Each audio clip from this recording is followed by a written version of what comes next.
Hey, it's Chris, and I want to say thank you to our veterans, active duty military, and first responders for serving our great nation.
You're listening to The Chris Carlisle Show, hosted by me, Chris Carlisle.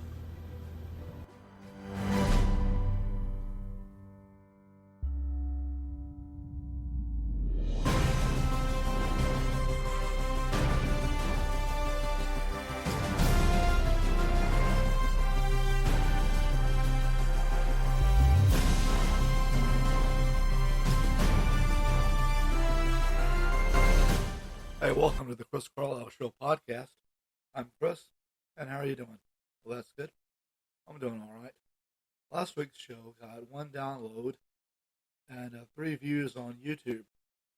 It was where I talked about places that I've gone to in Austin and old-time radio shows.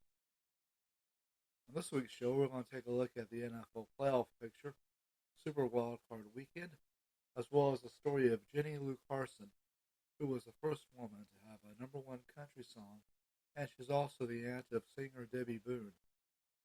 A story from my Chicken Soup for the Soul book, an update on the book Failure is Not an Option by Gene Kranz that I've been reading, a look at what happened in January of 1993 and January of 1973, 30 and 50 years ago respectively. Also a look at birthdays, a look at the history of the Houston Mavericks of the American Basketball Association, and a look at some famous or infamous urban legends.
The NFL playoffs start Saturday in the NFC wild card with the San Francisco 49ers hosting the Seattle Seahawks at 3:30 Central, 4:30 Eastern on Fox and in Spanish on Fox Deportes.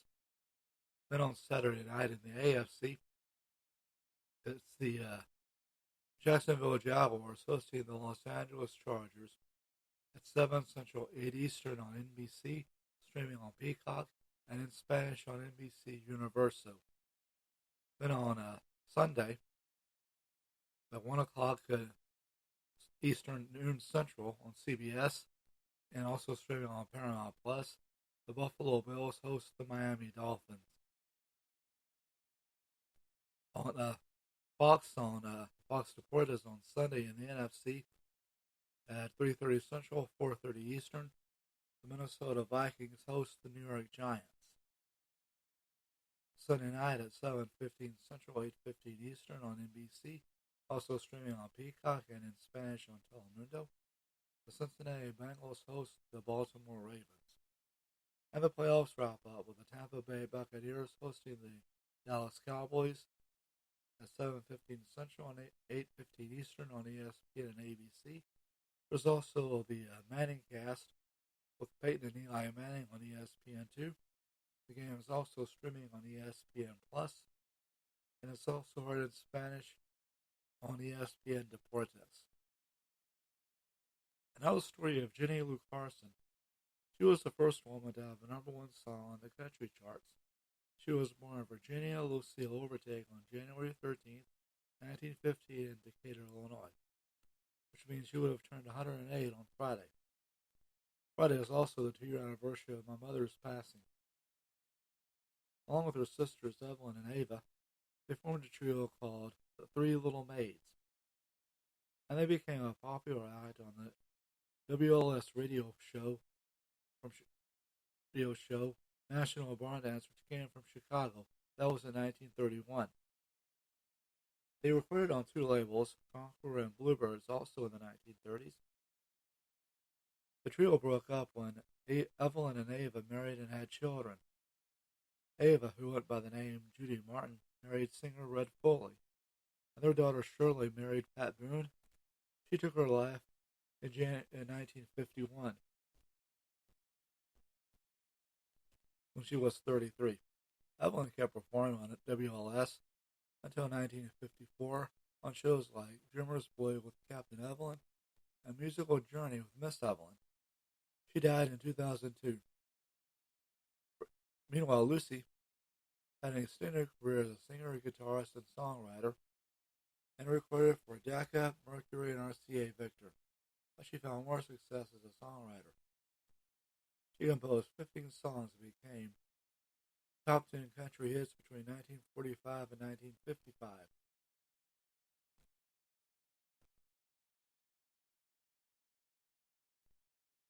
Another 3 made the top 15. She also had 5 top 10 pop hits in the US and 4 in the UK. Some of them were Jealous Heart, which was the #1 song for Tex Ritter, who's the father of actor John Ritter. He also took the song You Turn Me One Time Too Often to #1, which made her the first woman to have a #1 song, and was also her first #1 hit. Hank Snow recorded the song Let Me Go Lover, and it was later recorded by Joan Weber, who took it to the, and they each took it to the biggest #1 on the country and pop charts. It also became hits for singers like Patti Page, Dean Martin, Peggy Lee, and Teresa Brewer. 3 of her songs were recorded by Eddie Arnold, and they were Don't Rob Another Man's Castle, which went to #1, as well as the songs The Echo of Our Footsteps and I'll Trade All My Tomorrows. The song Many Tears Ago was recorded by Ray Price. The song Darling, What More Can I Do was recorded by Gene Autry. She also wrote some patriotic songs during World War II. They were Don't God Watch Over Joe and May God Be With Your Sailor Boy. She got the nickname Radio's Chin-Up Girl for spreading optimism and encouraging servicemen as well as the handicapped and shut-ins. She married 4 times and died in 1978 at the age of 63 from emphysema. And my Chicken Soup for the Soul book, Read, Laugh, Repeat, 101 Laugh Out Loud Stories, compiled by Amy Newmark. There's a story submitted by Julia Carlton Hossack called Believe Me Not, which tells about a blind woman at a shopping center in Toronto trying to find a restaurant that's less crowded. When the couple that she asked for directions didn't know where it was, she left. Ms. Hossack wrote that after failing to buy a bathing suit, she passed by the restaurant and saw the woman had also walked by it. So she ran up to her and asked her if she was still looking for it. When the woman said she was, she offered her her hand and suggested she take it. She told her she walked by it a few minutes ago and joked her dog needs to learn to read. The woman told her the dog knows where it is. He was just mad because she wouldn't take him on the elevator. I'm about halfway through my book, Failure is Not an Option by Gene Kranz, who was a longtime flight director at NASA. Now on the chapter covering Apollo 11, and Neil Armstrong and Edwin Buzz Aldrin are about to land on the moon for the lunar module Eagle. And here's what happened this month in 1993 and 1973. In January 1993, U.S. President George Bush and Russian President Boris Yeltsin signed the Second START Treaty on January 3rd. Bill Clinton of Arkansas and Al Gore of Tennessee are sworn in as President and Vice President after they won the 1992 presidential election over incumbent President George Bush and Vice President Dan Quayle. The Dallas Cowboys beat the Buffalo Bills 52-17 to win Super Bowl 27 on January 31st. That made the Bills the first team to lose 3 straight Super Bowls and gave the Cowboys their first championship since 1977. Now, 20 years before that, in January of 1973, CBS sold the New York Yankees to a group led by George Steinbrenner on New Year's Day. The Miami Dolphins completed the only perfect season in NFL history when they beat the Miami Dolphins 14-7 to win Super Bowl 7. President Nixon announced the end of, and that was on January 14th. The next day, on January 15th, President Nixon announced the end of offensive operations in North Vietnam after progress was made in the Paris peace talks. President Richard Nixon and Vice President Spiro Agnew were sworn in for their second term on January 20th after they were re-elected in the 1972 presidential election over Senator George McGovern and his running mate Sergeant Shriver, the father of media personality and former California First Lady Maria Shriver. He's also President Kennedy, Senator Kennedy, so the brother-in-law of the Kennedys. The Supreme Court legalized abortion with the Roe v. Wade decision, and former President Lyndon Johnson died after having a heart attack at his ranch in the Texas Hill Country on January 22nd. The Paris Peace Accords were signed on January 27th, ending the U.S. involvement in Vietnam, and the draft ended that day too. Shoehorn Liddy was found guilty on charges connected to the Watergate break-in on January 30th, and on January 31st, Pan Am and TWA canceled their options to buy 13 Concorde airliners. Actor Mitchell Ryan, actress Kim Close, singer Mary J. Blige, country singer William Lee Golden, shot of the Oak Ridge Boys, actor Anthony Andrews, country singer Ricky Van Shelton, radio shock jock Howard Stern, news correspondent Christiane Ivanpour, actor Oliver Platt, singer-director Rob Zombie, actor Richard Mall, actress Julia Louis-Dreyfus, country singer Trace Atkins, actress Penelope Ann Miller, actor Patrick Dempsey, actress Nicole Eggert, actor Michael Pena, actor Orlando Bloom from Lord of the Rings and the Pirates of the Caribbean, actor Liam Hemsworth, actress Faye Dunaway, actor Carl Weathers from Rocky, TV news anchor Shepard Smith, rapper LL Cool J, and actor Jason Bateman all have birthdays coming up.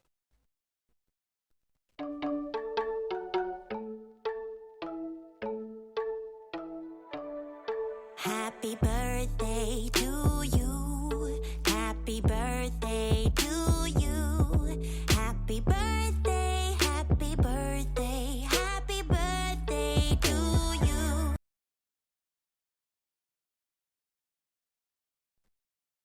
The Houston Mavericks were announced as one of the franchises in the new American Basketball Association on February 2nd, 1967. They were owned by businessman T.C. Morrow, and one of his partners was Houston Oilers owner Bud Adams. They hired a former NBA great and Houston native Slater Martin to be the head coach and general manager. When Coach Martin got to Oakland for the ABA draft, he found out that Morrow hadn't sent the $30,000 bond. By the time he got the money, he had missed the first four rounds and had to recruit players from the Eastern Basketball Association, which later became the Continental Basketball Association. The record for the 1967-1968 season was 29-49, where they finished fourth in the Western Division, but still made the playoffs. But they lost in the first round to their in-state rivals, the Dallas Chaparrals, being swept in 3 games. The team had 2 players, Willie Somerset and DeWitt Banyard, make the ABA All-Star game. Morrow tried to sign U of H stars Elvin Hayes and Don Chaney during the offseason. They chose to play in the NBA instead, and soon after he turned control the team back over to the league. Commissioner George Mikan was concerned about the situation, and he sent several players hoping to attract fans. But Martin, who had played with Mikan with the then Minneapolis Lakers, didn't like the intervention and quit the team a month into the season. Art Becker served as player-coach for a few games, and then Jim Weaver took over for the rest of the season.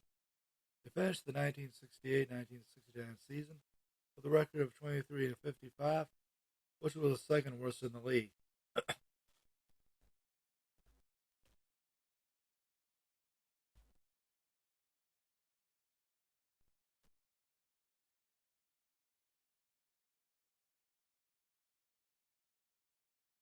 They played in the Sam Houston Coliseum. I went to a few circuses in the Coliseum, and the more people went to the circus than they did to the Mavericks games. They only averaged 1,543 fans in their first year, and supposedly 1,147 in their second year. And they were lucky to get 500 fans to come to a game. In fact, they played in front of only 89 fans in their last game. And their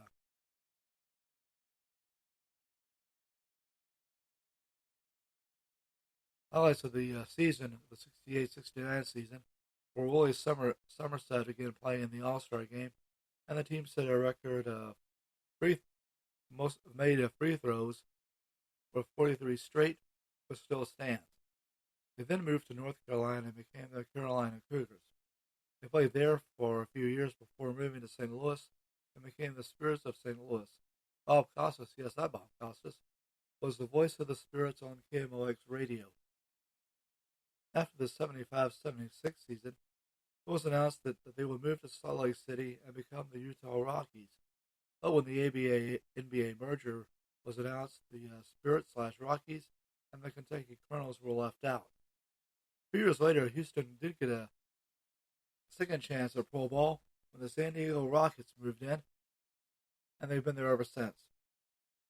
They won 2 NBA titles in 1993-94 and again in 1994-95. Their in-state rival, the Dallas Chaparrals, by the way, changed the name to the Texas Chaparrals before moving to San Antonio, and they're now the San Antonio Spurs. Now here's a look at some urban legends. First, there's the so-called 27 Club, which comes from the fact that rock legends Brian Jones, Jimi Hendrix, Janis Joplin, Jim Morrison, Kurt Cobain, and Amy Winehouse died at the age of 27. There's the one that claims that when a driver is hearing noises under their car while driving, when they stop to see what's wrong, their ankle is sliced by a car thief who then steals their car. There's also a legend Area 51, where people who believe in UFOs claim that it contains evidence of visitors from outer space. There's one called the Baby Train, which claims that when a train goes through a small town at 5 o'clock in the morning and blows its whistle, it wakes everybody up. Well, since it's too early to get up and too late to go back to sleep, some of the couples decide to make love, and there's a mini baby boom.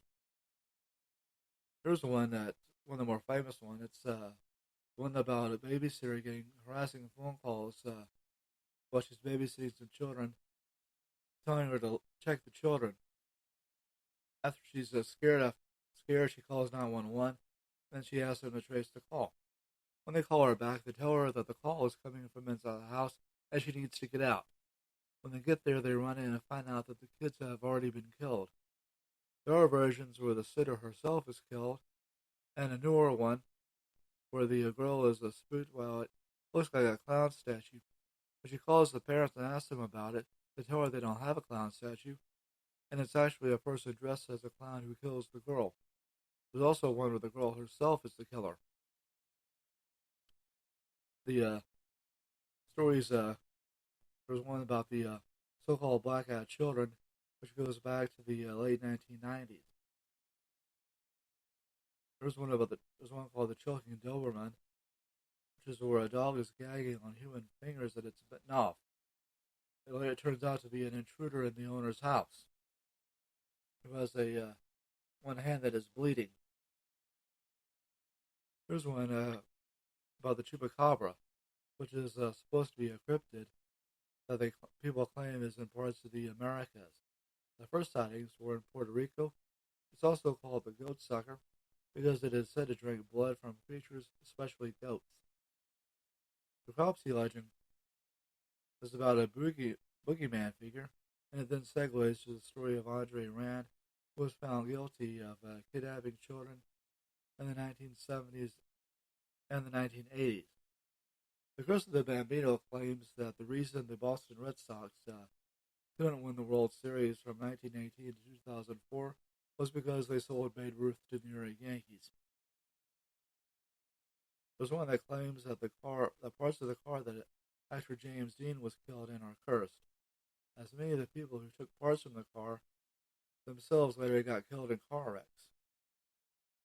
Another one is an actor who played one of the Munchkins in The Wizard of Oz, and people claim that they can see that he appears to be hanging himself. Now, Snopes.com checked it out and found no evidence of any death by hanging on the set, and it's probably one of several big birds that were on the set. Here's one about the song, the Phil Collins hit "In the Air Tonight," which claims that Collins saw a person unfit failing to save someone from drowning, even though they were close enough to the person, while he was too far away to help. The killer in the back seat is one in the U.S. and the United Kingdom, where a female driver is being followed by another vehicle that keeps flashing its high beams at her. When she gets home and gets out of the car to confront the driver who has followed her home, he then shows her that a man is hiding in her back seat, saving her from being either raped or even killed. Legend of Krampus is one about a creature that scares children who misbehave during Christmas. There's one about coincidences between Presidents Abraham Lincoln and John F. Kennedy, including the fact that they were both assassinated almost 100 years apart and were succeeded by their vice presidents who were both named Johnson. And each had a secretary which had the last name of the other. Lincoln had supposedly a secretary named Kennedy, and Kennedy's secretary was named Evelyn Lincoln. I heard on the podcast We're Darkness, hosted by Aaron Marler, the story of the mad gasser in Mattoon, Illinois, where someone apparently launched a series of gas attacks in the mid-1940s. There's also rumors that former Beatle Paul McCartney died in 1966 and was replaced by a lookalike. And there's also one claiming that Spanish singer Melody died in a plane crash.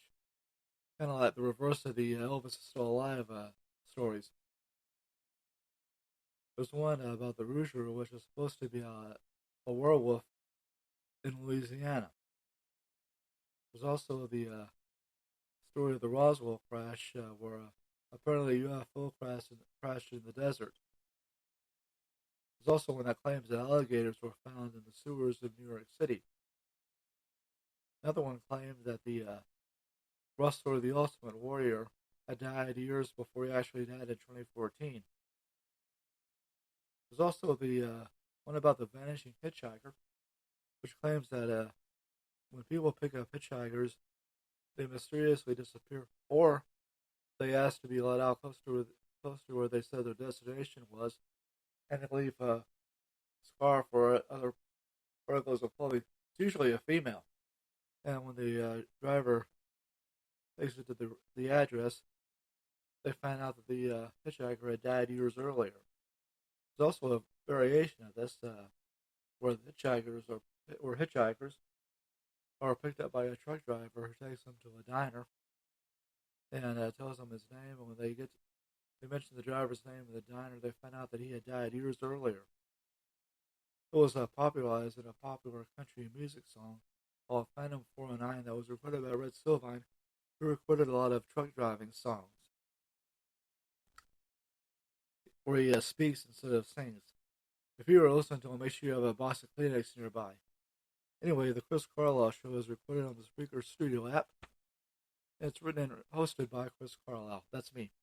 You can check out my website at the-chris-carlisle-show-1.onpodium.com. Thank you for listening and hitting the download button. Be sure to leave a like, a rating, and a follow. Until then, I'll see you next time.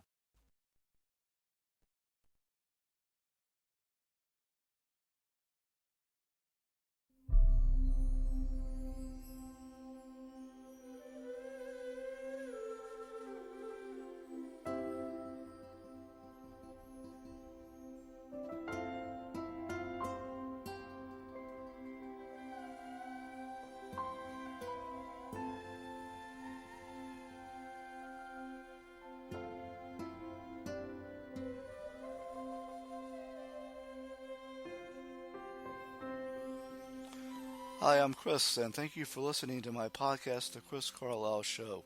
The Chris Carlisle Show is available on Spreaker. Please leave a like and a review, and also a follow. It's also available on Spotify, Google Podcasts, iHeart, Podchaser, and Podcast Addict. And now, ladies and gentlemen, our national anthem.